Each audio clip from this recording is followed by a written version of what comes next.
Hop, akalar, 75 yillik mashina turibdi arqamda. Men buni uy sharoitida restavratsiya qilishni boshladim. Faqat qo'llab-quvvatlab turasizlar, like bosib, maksimum podдержка qilib, mana shunaqangi antikvarniy bir noyob mashinalarga ishqiboz bo'lgan akalarga jo'natib qo'yasizlar.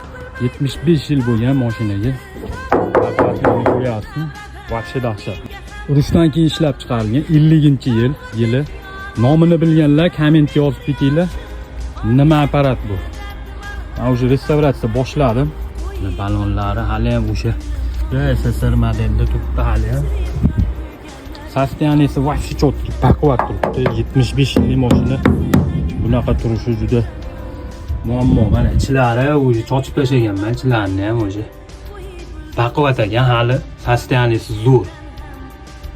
Xudo xolasa buni sekin apparatni joyiga keltiradi. Qarang, ilgarigi dizaynerlar baribir ancha aqlli bo'lgan.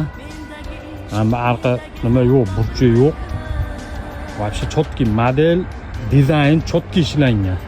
Mana bu ruchkalarni ko'ring. Вообще baquvvat ishlangan. Bu juda noyob mashina. Mana bu rasmdagida qangi mashina bo'ladi. Qop-qora qilamiz, xudo xolasa. Ko'rib, voqealar rivojini kuzatib boringlar.